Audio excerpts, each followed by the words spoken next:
আজকের গল্পে ডেভিল রাজা একটা গডিসের প্রেমে পড়ে যায়। তারা দুজন একে অপরকে অনেক ভালোবাসতো, কিন্তু মেয়েটির ভেতরে এক ধরনের স্পিরিচুয়াল স্টোনের পাওয়ার ছিল। তাদের চাংইউন রাজ্যের নিয়ম অনুযায়ী তাকে তাদের রাজ্যের প্রিন্সকে বিয়ে করতে হতো। যদি সেটা না করে তাহলে তাদের রাজ্য ধ্বংস হয়ে যাবে। তাই মেয়েটি তার ভালোবাসার মানুষকে ছেড়ে নিজের ক্ল্যানের মানুষদেরকে বাঁচাতে রাজকুমারকে বিয়ে করতে রাজি হয়ে যায়। তখন সাধারণ ডিমন ছেলেটি তাকে পাবার জন্য প্রিন্সের সঙ্গে মোকাবেলা করতে নিষিদ্ধ পাওয়ার প্র্যাকটিস করে ডেভিল রাজা হয়ে যায়। কিন্তু এরপরে মেয়েটি তাকে ঘৃণা করতে শুরু করে। তাদের আপন মানুষগুলোই তাদের হাতে মারা যেতে শুরু করে। ড্রামাটা অনেক বেশি সুন্দর, তাই আর বেশি স্পয়লার দিলাম না। তো চলো ডেভিল রাজা এবং গডিসের ভালোবাসার গল্প থেকে ঘুরে আসা যাক। ড্রামার শুরুতেই দেখানো হয় চাংইউন রাজ্যে এক ধরনের কম্পিটিশন অনুষ্ঠিত হয়েছে। এই কম্পিটিশনে যে জিতবে তাকে ইমর্টাল হওয়ার সুযোগ দেওয়া হবে। তখনই সেই কম্পিটিশনে পার্টিসিপেট করা একটা সুদর্শন ছেলেকে দেখানো হয়। এই ছেলেটির নাম হলো জিউ। সে হলো এই ড্রামার নায়ক আর সে হলো একটা ডিমন। অপরদিকে উপরে দাঁড়িয়ে থাকা সুন্দরী মেয়েটির নাম হচ্ছে জিয়াং জি। সে হচ্ছে এই রাজ্যের রাজকুমারী এবং একজন গডিস। তার পাশে বসেছিল নানগং প্রিন্স জিয়াও। এই ছেলেটি হচ্ছে তার হবু বর। খুব দ্রুতই তাদের দুজনের বিয়ে হতে চলেছে।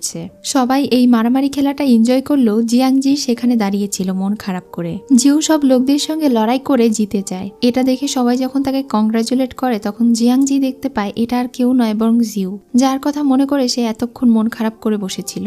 আসলে তারা দুজনে একে অন্যকে অনেক বেশি ভালোবাসতো।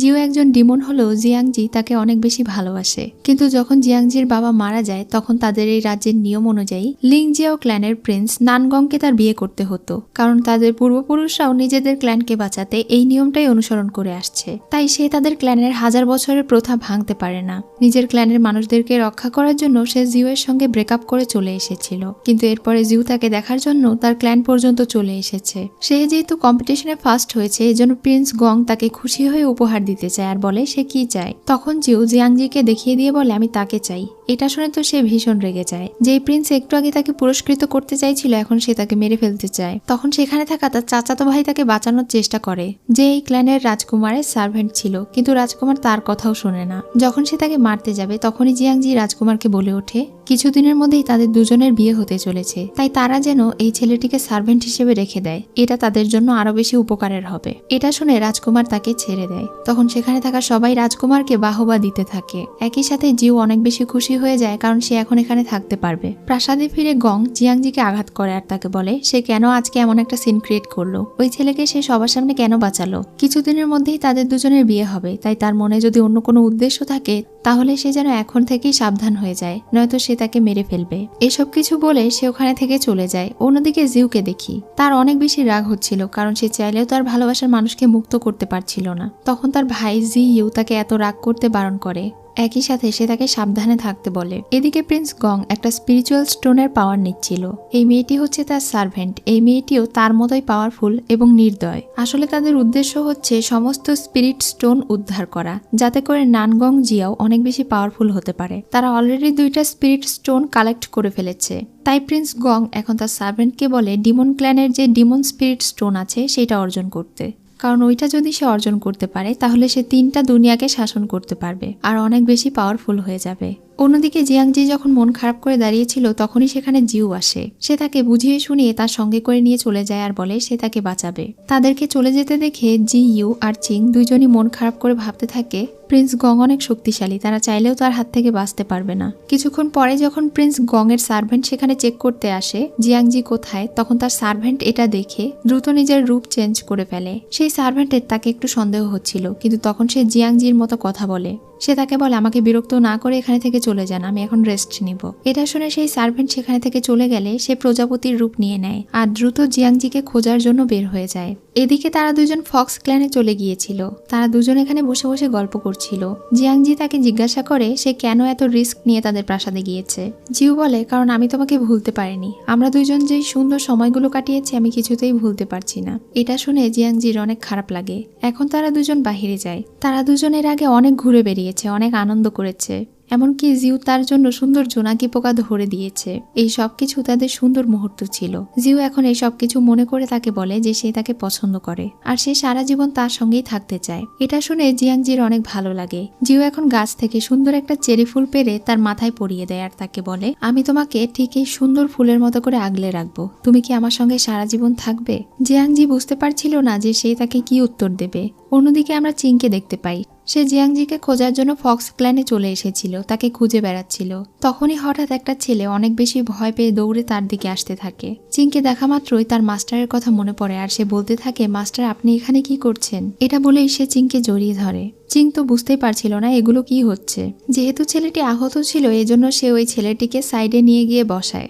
এরপর সে তাকে পাওয়ার দিয়ে কিছুটা হিল করে দেয়। ছেলেটি এখন তাকে মাস্টার বলে ডাকলে সে বলে, তুমি হয়তো ভুল করছো, আমি তোমার মাস্টার নই।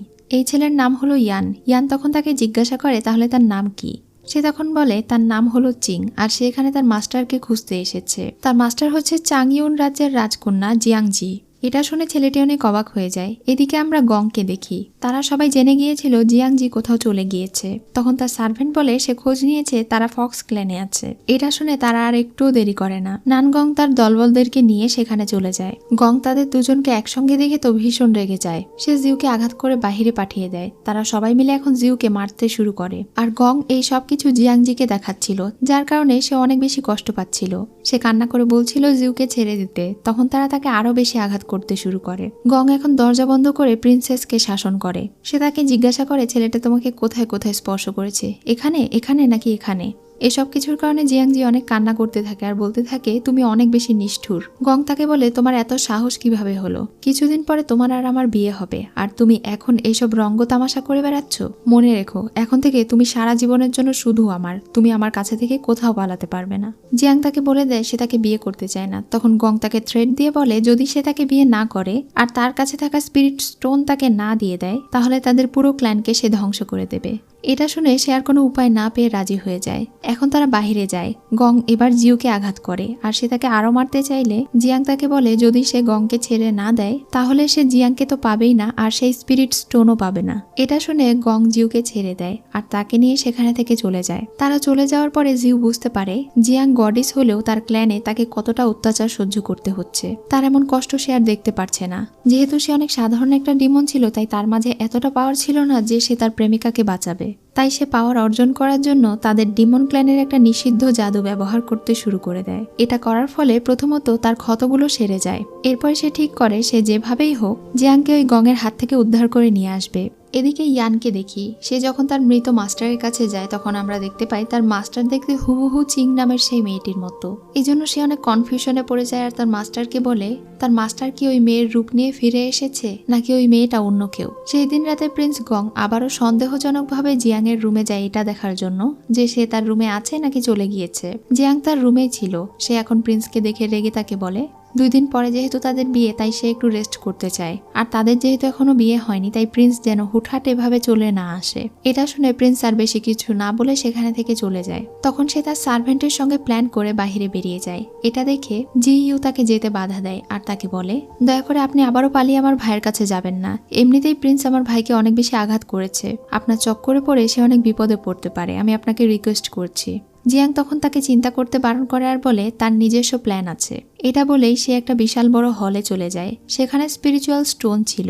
সে এখন ওই স্পিরিচুয়াল স্টোন তার জাদুর সাহায্যে নিয়ে নিতে থাকে আর বলতে থাকে প্রিন্স গং এই স্পিরিচুয়াল স্টোনের যোগ্য নয়। এটা বলে সে তার পাওয়ার ব্যবহার করে স্পিরিচুয়াল স্টোন নিতে থাকে কিন্তু পারে না। ততক্ষণে জিউ সেখানে চলে এসেছিল, সেও তাকে হেল্প করে।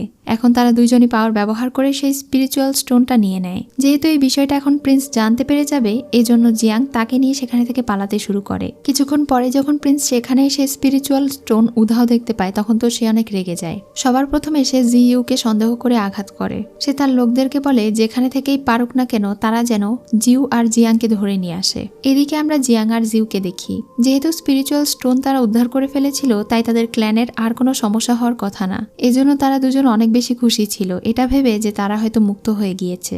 জিউ এখন তাকে জানায় ছোটবেলায় তাদের একবার দেখা হয়েছিল। যখন ছোট বাচ্চারা তাকে অনেক মারধর করেছিল তখন জিয়াং তাকে বাঁচিয়েছিল। তারপর থেকেই সে জিয়াংকে অনেক বেশি পছন্দ করে। বড় হওয়ার পরে যখন জিয়াংয়ের সঙ্গে তার আবারও দেখা হয়েছে তখন সে তার প্রেমে পড়ে গিয়েছে, তাই সে চায় না জিয়াংকে কোনো মতে হারাতে। এটা শুনে তো জিয়াং অনেক বেশি খুশি হয়ে যায়। এখন তারা দুজন আবারও সামনে এগোতে থাকে। এদিকে গংয়ের লোকেরা ডিমন ক্ল্যানে চলে এসেছিল তাদেরকে খোঁজার জন্য। তারা সবাই চারিদিকে ছড়িয়ে পড়ে আর তাদেরকে খুঁজতে শুরু করে। জিইউ বুঝতে পেরেছিল তারা দুইজন আসলে কোথায় লুকিয়ে আছে, এজন্য সে ওই লোকদেরকে অন্য জায়গায় পাঠিয়ে দেয়। এরপরে জিউয়ের সঙ্গে দেখা করে তাকে বলে তারা দুইজন যেন এই সুযোগে অন্য রাস্তা দিয়ে পালিয়ে যায়। তখন তারা দুইজন সেখানে থেকে পালাতে শুরু করে। কিছুক্ষণের মধ্যেই সেখানে গংয়ের সার্ভেন্ট এসে তাকে জিজ্ঞাসা করে তাদেরকে খুঁজে পেয়েছে কিনা, কিন্তু জিইউ বলে সে তাদেরকে খুঁজে পায়নি। এটা শুনে ওই মহিলা তাকে বলে যত দ্রুত সম্ভব তাদেরকে খুঁজে নিয়ে এসো। এটা বলে চলে যায় আর জিইউ হাঁপ ছেড়ে বাঁচে। সেই সার্ভেন্ট এখন দেখতে পায় তারা দুইজন একটা নিষিদ্ধ এলাকায় প্রবেশ করছে, যেখানে গেলে নিশ্চিত মৃত্যু। এজন্য তারা আর সামনে এগোয় না এবং সেখানে থেকে চলে যায়।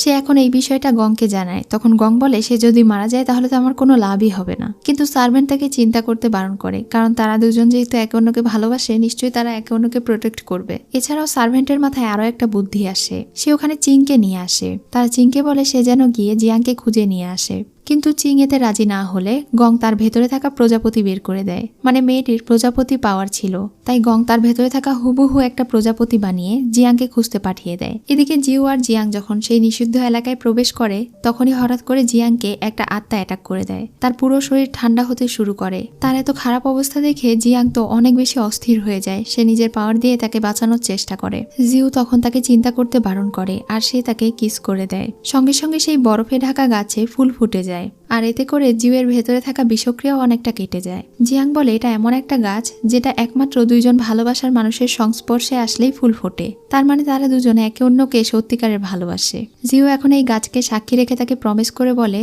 সে তাকে সারা জীবন ভালোবাসবে, সবসময় তাকে প্রোটেক্ট করবে। সে জিয়াংকে বিয়ে করতে চায়। জিয়াং কি তাকে বিয়ে করবে? তখন জিয়াংও রাজি হয়ে যায় আর বলে সেও সারা জীবন তার সঙ্গেই থাকতে চায়। তারা এইসব কথাই বলছিল তখনই সেখানে চিংয়ের প্রজাপতি চলে আসে। সে তাকে বলে তোমরা দুইজন নিষিদ্ধ এলাকায় আছো, দ্রুত এখানে থেকে বের হয়ে যাও, নয়তো তোমাদের আত্মা নষ্ট হয়ে যাবে। আর বাহিরে যেহেতু গংয়ের কোনো সৈনিক নেই তাই তোমরা এই সুযোগে অন্য কোথাও পালিয়ে যাও। তার এই কথা শুনে তারা দুইজনই বাহিরে বেরিয়ে যায়। আর বাহিরে এসে দেখতে পায় চিংকে তারা নিজেদের হেফাজতে রেখেছে। একই সাথে গং এবং তার অন্য সব লোকেরা সেখানে ছিল। এবার জিয়াং বুঝতে পারে যে গং আসলে তাদেরকে ধোঁকা দিয়েছে। তার ভয় হচ্ছিল।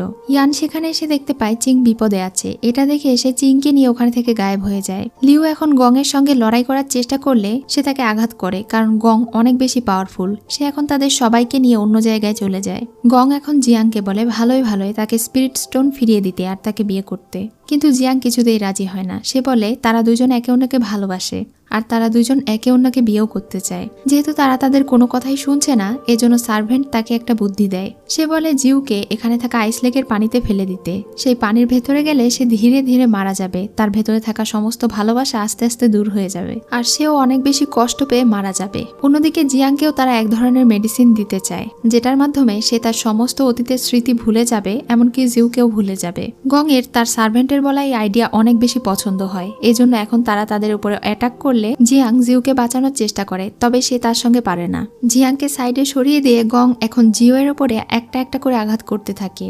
এই পাওয়ারের নাম হচ্ছে 1000 ব্লেড পাওয়ার। এই পাওয়ারের মাধ্যমে জিউয়ের উপরে 100 বার আঘাত করা হলে সে জিয়াং এর নাম এবং চেহারা সম্পূর্ণরূপে ভুলে যাবে। এখন সে তাকে আঘাত করতে শুরু করলে জিউ নিজেকে প্রোটেক্ট করার চেষ্টা করে, কিন্তু পারে না। ওখানেই তার জ্ঞান হারিয়ে যায়। এটা দেখে জিয়াং কান্না করতে শুরু করে। সে চেষ্টা করে তাকে বাঁচানোর, নিজের পাওয়ার দিয়ে তার জ্ঞান ফিরিয়ে নিয়ে আসার চেষ্টা করে, কিন্তু গং জিউকে আঘাত করে সেখানে থাকা আইস লেকে ফেলে দেয়। এই আইস লেকে পড়ে যাওয়ার পরে তাকে আর কেউ বাঁচাতে পারবে না। এটা দেখে তার ভাই জি এমনকি জিয়াং দুইজনেই ভীষণ কান্না করতে শুরু করে, কিন্তু গং তাদের সবাইকে নিয়ে সেখানে থেকে চলে যায় আর জিউ সেই আইস লেকের গভীরে তলিয়ে যেতে থাকে। এখানেই আজকের এপিসোড শেষ হয়ে যায়। সো ভিউয়ার্স, আজকের এপিসোড তোমাদের কেমন লেগেছে অবশ্যই জানিও। আর নেক্সট এপিসোড দ্রুতই নিয়ে আসবো। সেই পর্যন্ত সবাই ভালো থেকো।